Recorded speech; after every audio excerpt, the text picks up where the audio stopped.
有一点值得注意，在这次的恐怖袭击当中，很有可能有一个代号叫做上校的国际雇佣兵参与其中。上校？对，上校这个名字想必你们都不陌生。我看过他资料。所以说，一旦确认对方身份，可以就地击毙。是。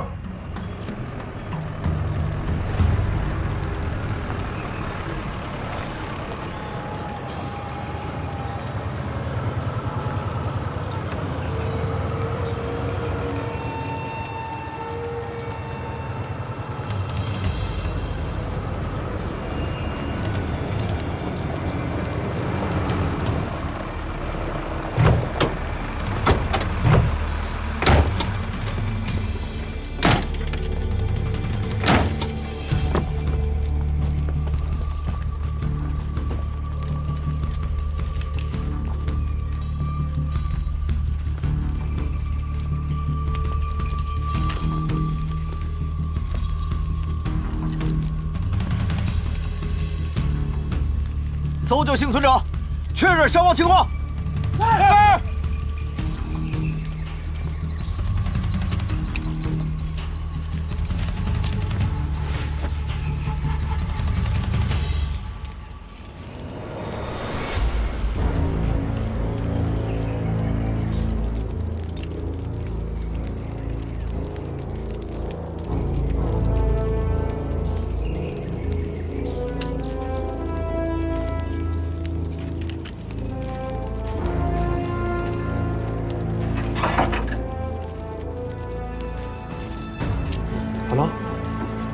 Hello？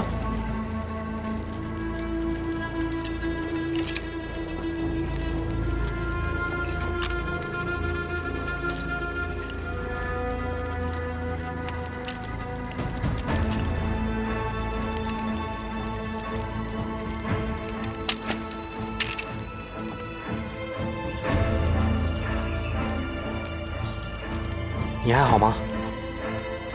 来。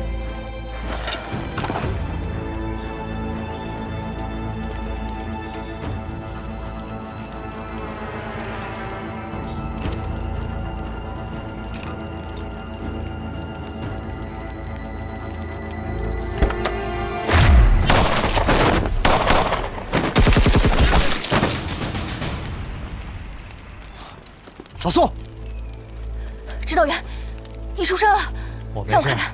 受伤了？我没事儿。我看看。我没事儿。来，我看看。老聂，我没事儿。看看。老聂，我说话你还不相信吗？我真没事儿。现在这个不重要。老聂，你看到了吗？这一回，真的是上校出手了。出来的时候，营长指示过，这一次一旦发现上校，可以先发制人。我去。不行，我去。老聂，你什么意思啊？我就受这点伤，这算什么？你嫌我拖你后腿吗？我不是这个意思，我现在没时间跟你争执这些。这些伤员，还有兄弟们，都得让你来运送，而且车辆的部署都得你来安排，没有你来安排，我不放心。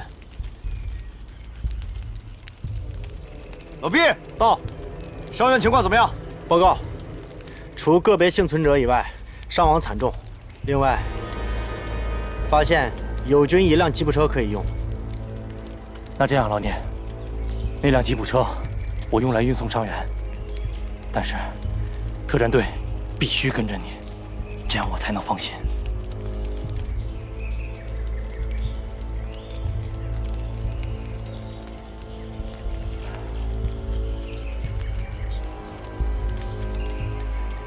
出发！走，别后。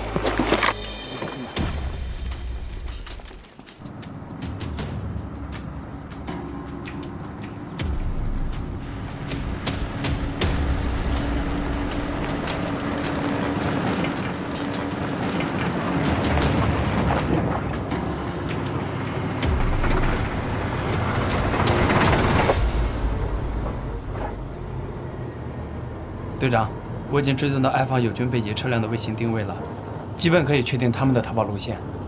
干得漂亮！这次让他们插翅难逃。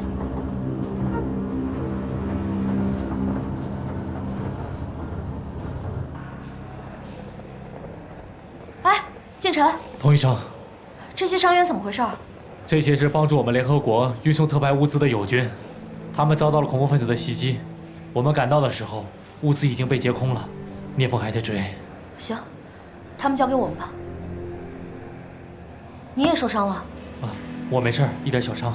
那我找他们军会合了。不行，我帮你紧急处理一下。快啊！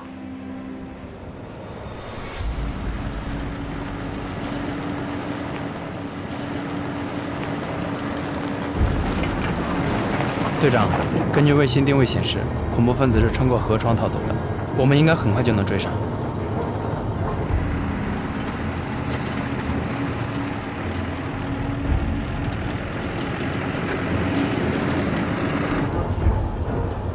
志勇，停车。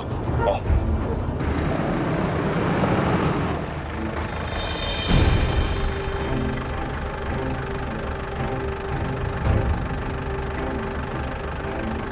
聂风，什么情况？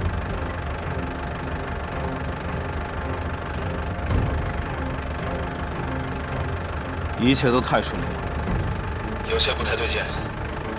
停车待命，保持警戒。好，收到。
聂风，你没事吧？你耳朵受伤了。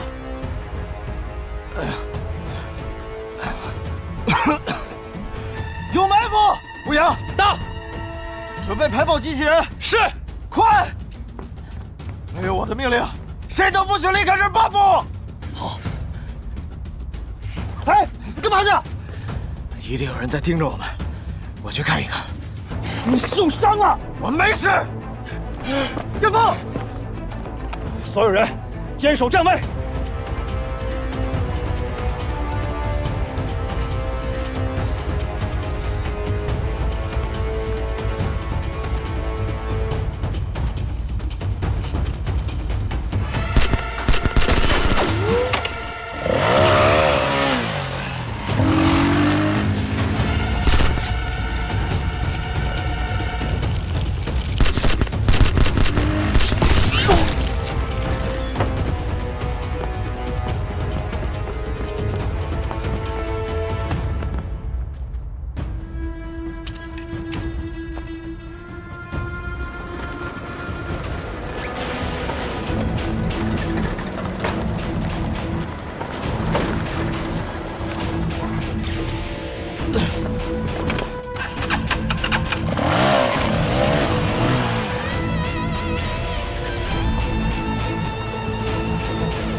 在我们后面有人在跟踪我们，怎么办？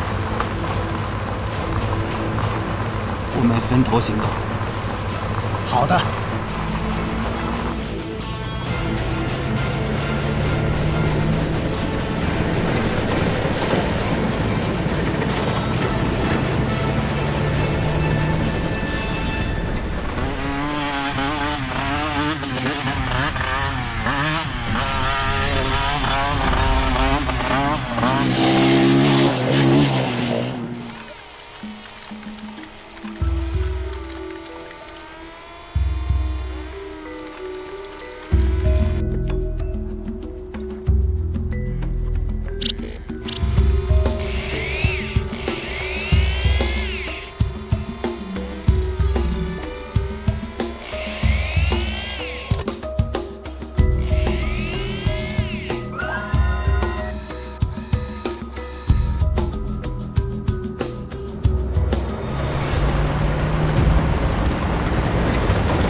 老边，你那边怎么样？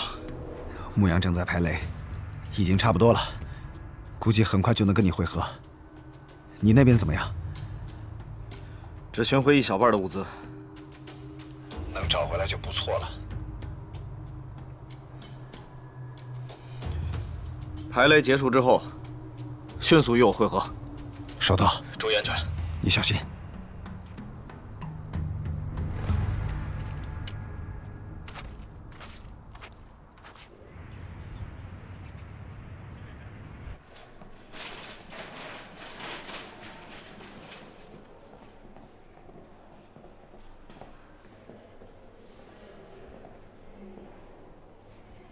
米娅，你怎么自己坐在这儿啊？我的头特别疼。田梦，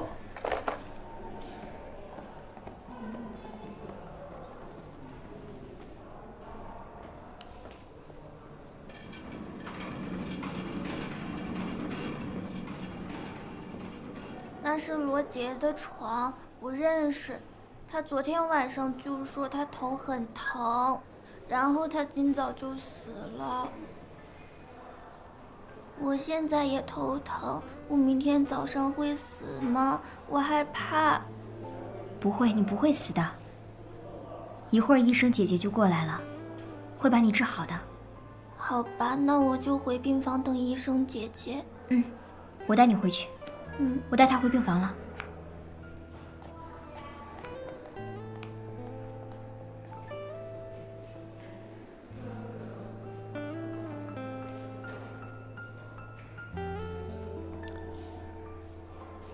哎，童医生，你帮我擦一擦就行了，这就是点小伤，总这样。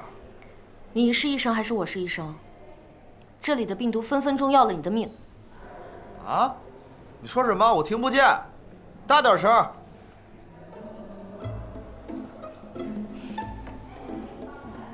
聂风，聂风，警长，疯小子啊，可以呀！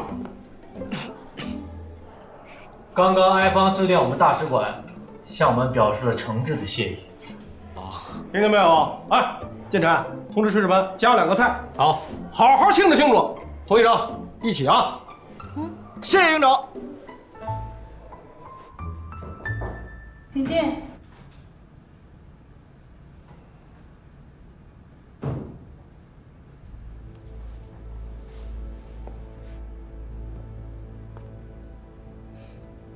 你怎么来了？见到我不高兴吗？请问有什么事儿吗？此次运粮事件怎么样了？你什么时候给我一个官方说明呢？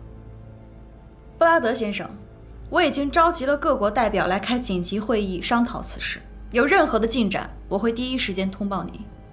这次袭击不是件小事儿，你为什么不能提前做好准备呢？啊？我不明白，你为什么要让敌人钻了空子？布拉德先生，联合国已经部署兵力了。我不想听，你明白吗？还有事发的时候，中国维和步兵营，他们在干什么？啊？他们是联赛团最重要的武装力量，知道吗？发生这样的事情，中国维和步兵营，他们一定要承担所有的事情，为这件事情负责。布拉德先生，你作为联合国的特别代表，要以公平公正的态度处理事情。这次事件是突发事件，中国维和步兵营的应对没有任何的疏漏，他们不但把伤亡降到了最低，还挽回了一部分的粮食。出了这么大的事情，中国维和部队只抢回来这么一小部分的粮食，而你现在却在这向我邀功，恐怕这个时候不合适吧？我不是在邀功，我只是觉得你的说法有失偏颇。你所说的一小部分粮食，那也是中国维和部队的战士们冒着生命危险换来的。联赛团花了这么多的财力，请中国维和部队来做事儿，可他们却连分内的事情都没有一样做好，知道吗？你这么说真的太过分了。欧阳女士，自从总部派你来斡旋塞利亚的局势，非但没有缓和，反而恶化了。大家都很想知道问题出在哪儿了。布拉德先生，你这是对我的侮辱，我随时可以向总部汇报你的无理行为。那你可以试一试，看看总部到底是相信谁，也看一看是你的报告先到总部的，还是你的辞退命令先来这儿。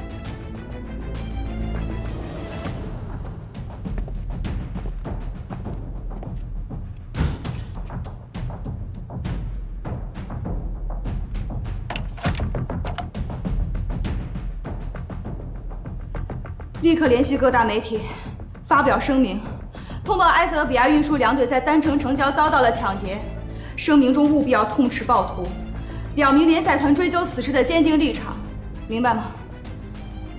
还有，通报之前就不用发文件给鲁尔总统那边了，直接通报媒体报道。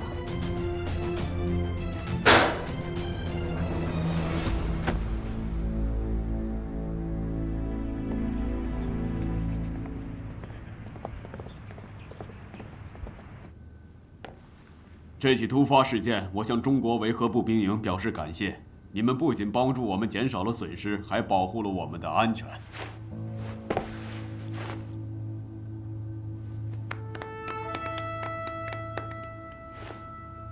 今天，也请来了联赛团作战部门和警察部队的代表一起来分析案情。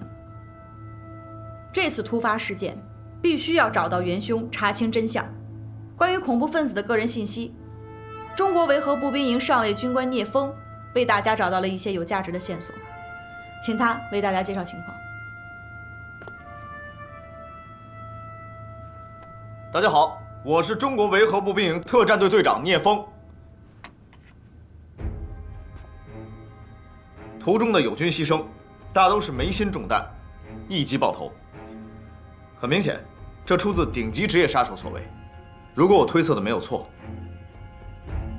这个人叫上校。很抱歉，没有他的照片，因为没有人能拍到他的照片。他是这个世界上现存为数不多的顶级职业杀手，只为钱卖命，在多数国家犯下罪行。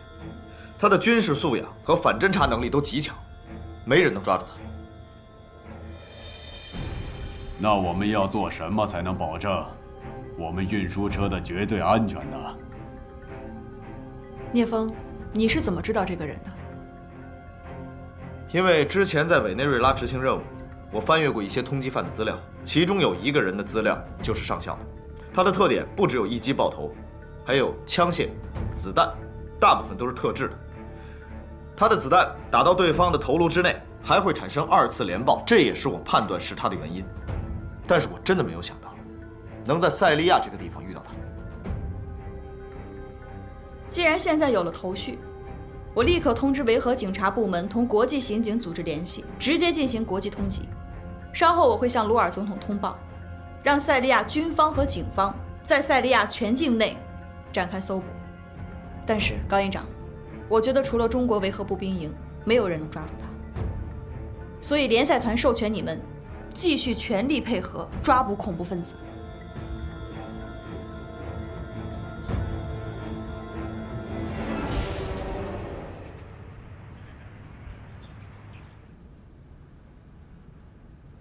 没想到欧阳丹尼竟然没有通过我，就直接发了新闻。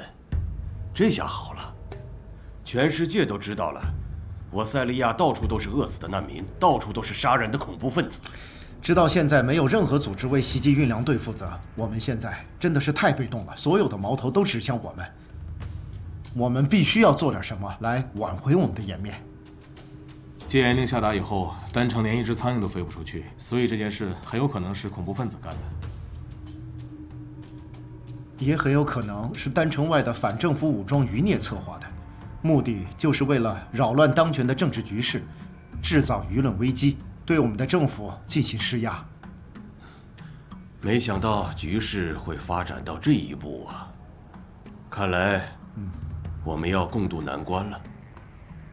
当您做出选择时，就已经是一条不归路了。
我得跟你说一下现在的情况。目前呢，在中国维和步兵营的协助下，受伤的运粮士兵已经在第一时间送到了医院进行了治疗，都已经脱离了危险。那批粮食怎么样了？高营长打算把这批粮食给联赛团，但是我认为于情于理，这批粮食都应该留一部分给中国维和部队，他们帮我们解决了很多的问题，连鲁尔总统女儿班达也是他们救的。班达？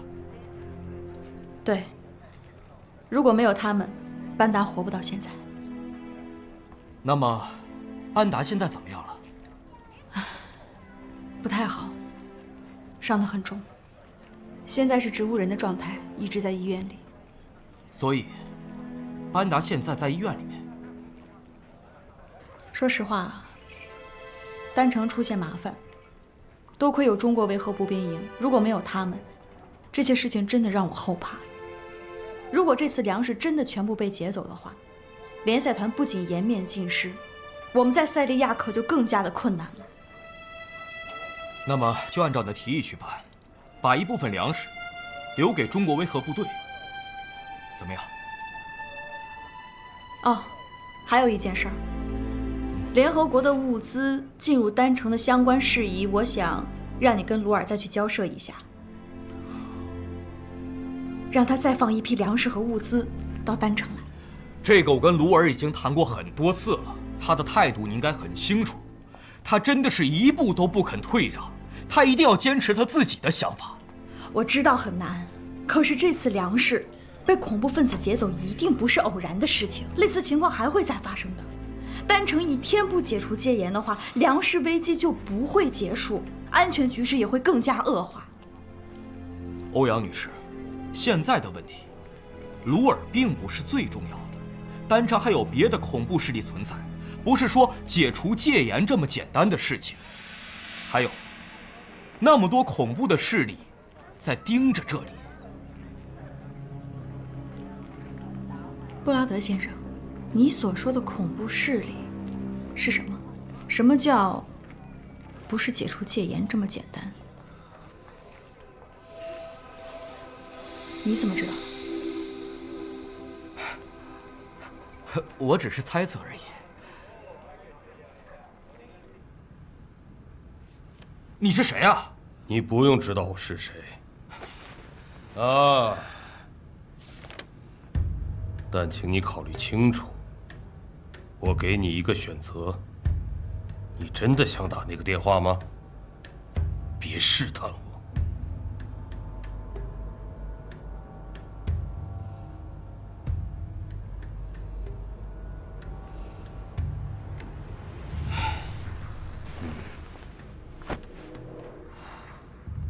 你想要什么？别担心，我来这儿不是来杀你的。我有个工作给你，现在你听好了。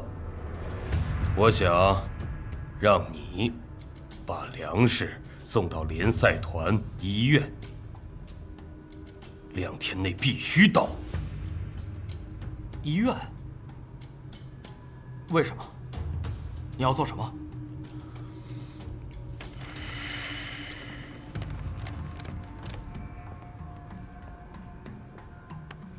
你不用知道，和你没关系。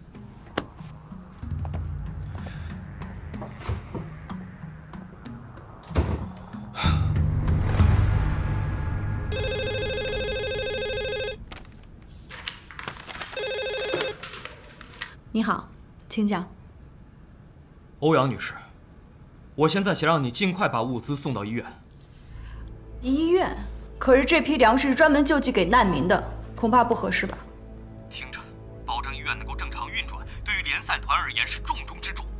这样一来，可以建立联赛团的威信；二是可以赢得鲁尔的信任。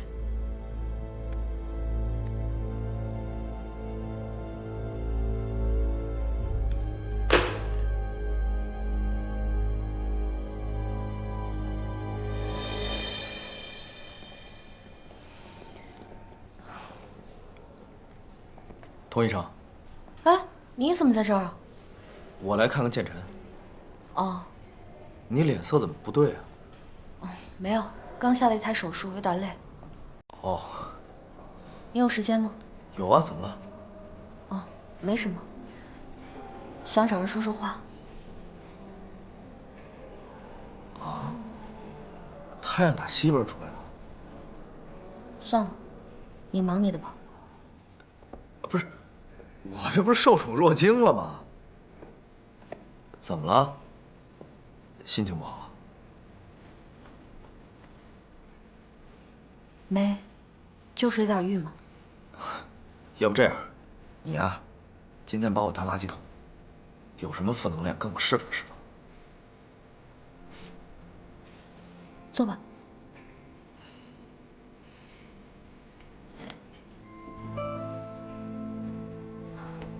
你知道我在这儿是做什么的吗？治病救人，救死扶伤啊。那你知道我每天要做多少台手术吗？这个我可不知道，连你做的是什么手术我都不知道。我什么类型的手术都做。医院就像一个急诊室，每天要应对各种突发状况。什么手术都能做啊？厉害，佩服。这里的情况实在是太特殊了，无论你碰到什么样的病人，你都得去面对。以塞利亚现在的形势，我们很多时候没有办法第一时间给患者做有效的治疗。现在我们的药品也很紧缺，作为医生，我真的很无奈。其实塞利亚的状况比我们来之前预想的还要差，更何况很多情况都不是你们可以解决的。虽然我不是医生，但我特别理解你的心情。你知道吗？我刚刚下了一台截肢手术，患者是一个15岁的小男孩，他当时哭着跟我说他特别爱踢球。以他的情况，如果他能早一点送过来的话，完全没有必要截肢。患者来医院不是应该躺着进来站着出去吗？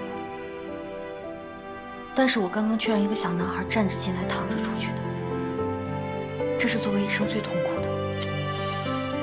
你知道每天我会接到很多截肢手术，我根本没有能力救人，我觉得我自己就像一个截肢机器。你不用太悲观了，你的外科技术在国内都是一流的。再说了，有些问题不是你一个人可以解决的，你不用自责。换个说法，这些孩子要是没有遇见你，他连命都没了。而且你别忘了，塞利亚目前这个局势我们都知道，在这儿救一个人比杀一个人更难。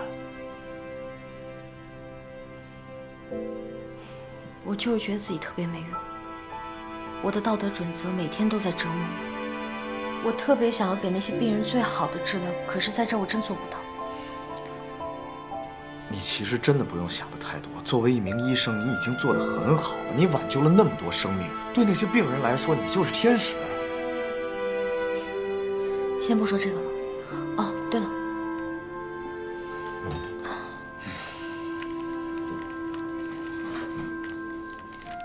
这是医院新到的补给，你拿着吧。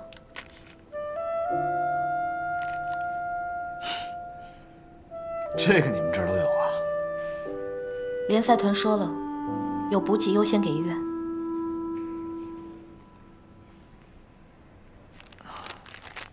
谢谢你啊，童医生。想要组织几次难民游行，其实并不难，但是……八脸，难道说你现在害怕了吗？医院不是那么好进的，一旦有事情发生，联赛团和中国人都会去追查的。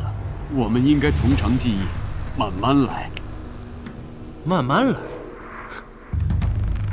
我会协助你们进入医院的。进去后，我来搞定。这么贸然行动还是很危险。政府军镇压反对派武装的决心，你上次已经看到了。我看到了吗？你在这个时候跟我说，是不是有点太晚了？你认为呢？现在他们封锁了丹城，这样太冒险了。我不管别人怎么样，我还有我的家庭呢。听着，你现在可能还不清楚状况，那我就告诉你，我不管你带多少人进医院，我也不管你在医院里面怎么杀人，怎么抢夺医院的物资还有食物，你只要能把班达带到这里，这是我的要求，你明白了吗？你要想清楚。所以我可以去拿粮食和药物了吗？混蛋！让你做就做！你怎么那么不听话？如果你不想做，我就送你全家去见上帝！孩子，这是生活，你是选择金子，还是选择死亡？记住，活着很重要。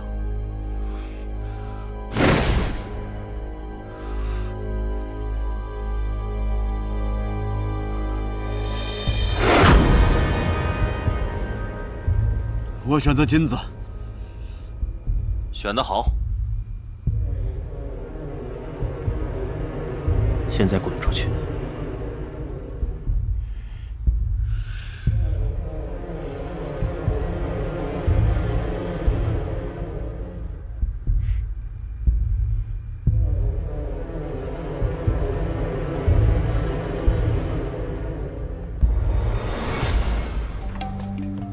你们听明白了吗？是的，是的。别吃别玩，听我说。你们快给我想点好点子。我们这么做是在笼络我们难民的力量，让他们听我们差遣。你们明白吗？我们要激起难民心中的愤怒，我们要制造谣言，还要上街游行示威。现在所有的粮食物资全都在医院里面，你们去散布医院有粮食的假消息，要强调联合国不给我们发粮食，却给了医院他们。我们要去医院里面把粮食夺回来，你们明白吗？明白，明白，明白。明天如果政府军阻拦的话，必要时就要杀难民，造成政府军杀人的假象，把这盆脏水泼到政府军的身上去。你们明白吗？明白，明白。你们明白吗？明白。好。他们会把物资送到医院里面去。食物都给了丹城医院，我们需要吃饭。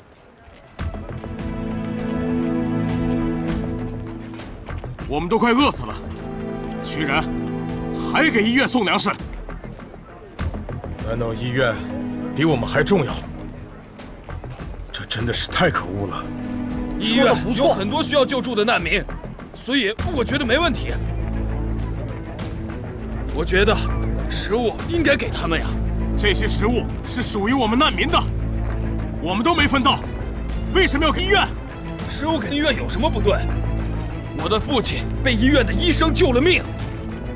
那就是说，你想看到丹城大街上满是饿死的难民是吗？你是这个意思是吗？但是医院不能拿走所有的食物，必须归还我们的部分。要食物，我们要食物！要食物，我们要食物！要食物，我们要食物！现在，我们一起去把食物要回来，把食物要回来，把食物要回来，把食物要回来，把食物要回来，把食物要回来，这是我们的，食物要回来，食物要回来！总统先生，楼下有外国大使想要见你。不理睬他。总统先生，如果不理睬的话，会被认为我们理亏。您知道的，现在全世界的舆论都在抨击我们。你不是说过我们已经走上了一条不归路吗？舆论的代价，我承受得起。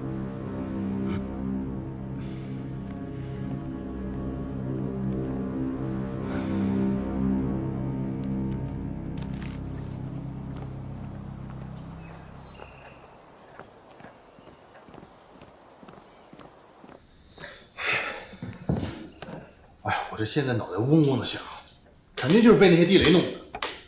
我也是，头还很晕。你是不是青梅脑震荡了？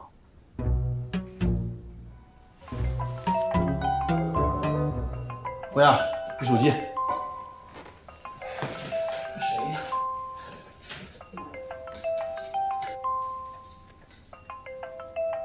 妈，你怎么这个点给我发视频啊？幸好我今天休息。洋洋，我这不是在成都出差吗？也不知道这几天怎么搞的，这个左眼皮老是跳，睡不好。刚才啊，正好看新闻报道说你们塞利亚那边爆发粮食大危机了。哎呀，我就担心啊，你们营里的粮食够不够吃啊？不够吃，妈妈帮你邮点。不用妈，够呢，你放心啊。不信你问志勇。志勇，哎，阿姨好，你放心，我们这儿伙食特别好，炊事班那几个人跟我关系非常好啊，肯定把牧羊养得白白胖胖的，放心。那你们能吃饱，我就放心了。哎，你们平常啊训练特别辛苦。定要注意身体啊！啊，志勇，那个我们洋洋啊，从小身体就不太好，麻烦你们大家伙多照顾照顾他。哎，阿姨，您跟我还客气什么？交给我了。对了，洋洋，哎，妈，那个下个礼拜啊，晶晶就要结婚了，人家上周给我还送喜糖来了，你说说你，人家本来是答应要和你结婚的，你不同意，这不，人家姑娘现在都要嫁人了，你说你还是个单身。妈，我自己的事儿我会安排的，您就别跟着后面瞎操心了啊。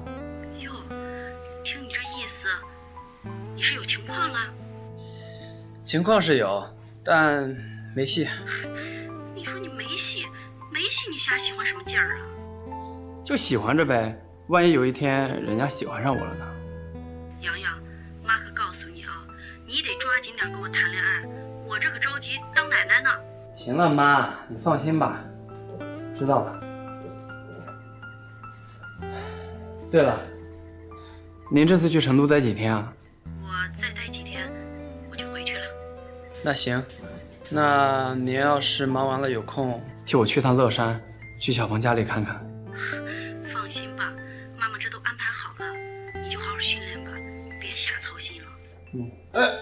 阿姨啊，哎呀，我也有件事要拜托你，您要有时间啊，能不能帮我送1000块钱给小鹏的妈妈？行，没问题，阿姨帮你带。谢谢阿姨。行了妈，那就先这样啊。哎，对了，以后要是有什么事儿啊，您就给我发信息，我怕我训练看不到手机啊。知道了，那你们啊都一定要照顾好自己，一定要注意安全啊，儿子啊。嗯。哎，阿姨啊，您放心吧，我们呀好着呢。妈，你也照顾好自己啊，爱你哦。拜拜。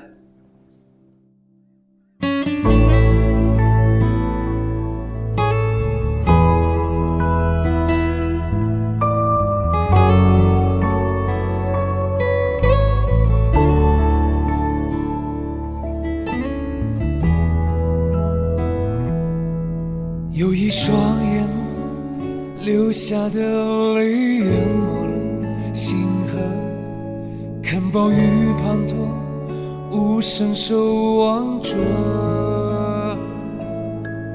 有一个地方，慌乱的人群失去着落，废墟中跌坐，无助惊恐。他们呼唤我，他们等待我，在此刻拥抱的双手。不敢沉默的我，不愿往里如云中白鸽，追狂热的风，拥抱星辰美梦。哪怕某一刻，这段雨伞也笑着，便向远方。